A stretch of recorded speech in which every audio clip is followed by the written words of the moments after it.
Jay Edwards, Sprite Training. Today I'm here to talk to you about repetition tempo, time on the tension. This is so important for growing your muscles. Literally, if you look into the movement of doing a rep, the contraction of the muscles, so the eccentric phase and the concentric phase. In the contraction, the eccentric phase is normally the lengthening of the muscle, and this is the contraction which takes place. This is the concentric, which is the contraction of the muscle. The time you take to do a contraction is very important for hypertrophy. I will say this over and over again. Do not go in the gym and rush the repetitions to get your training done and out of the way for the day. Go in there and bring in variation into your training. I suggest at some point during your training program, your periodization, that you bring in a formulation of time on the tension. This doesn't have to be done every single time, but for some particular point, for weeks or for months, detail should be paid to time on the tension, because it's important for the breaking down of muscle fibers in order for them to recover in the process of growing muscles.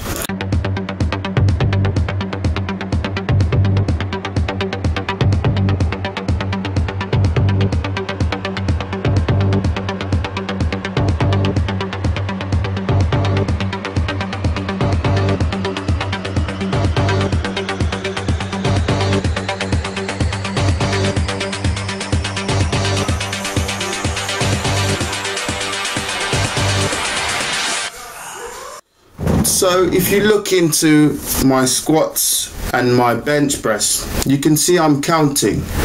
When I'm lowering the weights in the eccentric phase of the bench press, I am counting very slowly, and the squats.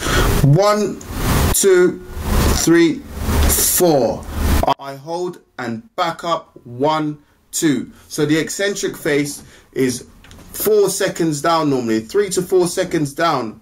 A 1 second hold, pause, and then up again for 2, so up for less. So the concentric phase should be a shorter version than the eccentric. So on the eccentric, always the lowering, pay particular detail. Do not just get down and squat and get up, or push it off your chest and just get it back down.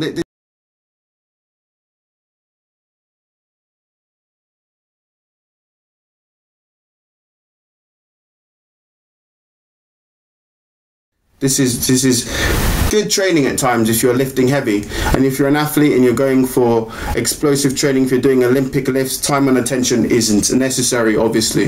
This is all about explosion. But when you go in the off season for athletes in particular, and you're looking at hypertrophy in order to come in season and then increase performance, you need to pay particular attention to time and attention. Time and tension does not only have to take place slowly on the eccentric phase and a bit faster on the concentric contraction. You can also look into various other methods. I learned this method various other places, but CT Fletcher and Mike Rashid, along with Big Rob, one of the guys I saw using this method more. CT said to me he showed me the Gondo, which was a system where the muscle was on the tension for over 200 repetitions, and that was a set, a 200 rep set. This is the muscle being pounded in order for it to grow. And this other phase, if you look, I've got bench press here. I started off at 40 aside, 40 kilos aside, so 90 pounds aside, so that's a total of 100 kilos, just under 200 pounds, or somewhere around there, 200 pounds. And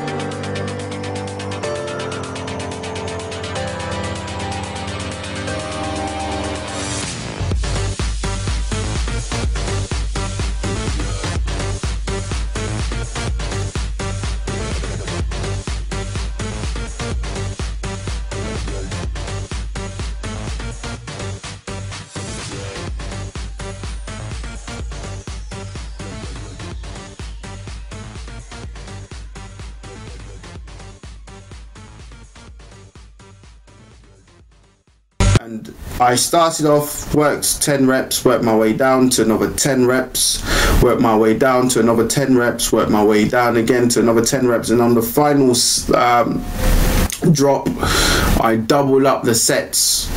And then after doing this at my weakest point, which is what I learned on the Gondo from CT, is actually going up again in this fashion. It could be classed as a drop set. Going up again, I do as much repetitions as I can, going up at the weights that I was using. And trust me, this burns massively. Some people might turn around and say to me, "Oh, this is all non-functional muscle." Some coaches out there think, sarcoplasm is unimportant. Well, sarcoplasmic muscle, this makes up 30% of any muscle structure normally. So all this sarcoplasmic talk, sarcoplasmin is literally the water in the muscle. It's the liquid in the muscle, which a lot of bodybuilders are said to have, and they say if you have too much sarcoplasm, you don't have enough strength. You're not functional. It's only water weight. Well, in my opinion, muscle is made up of myofibula and sarcoplasm and other cells, and they are all equally as important for the whole development of that muscle. So telling athletes to stay away from bodybuilding parameters, I think, is total nonsense, because time and attention in this manner in the off season could be taken to help the athlete to grow. But for everyone else who's in the gym trying to get beast mode and trying to get serious muscle, I suggest you cycle out your training some time under tension parameters in order to bring in variation into the training, so to shock the muscles as well, and also to reap as much gain in tearing that muscle as possible, particularly in the eccentric phase of moving that weight.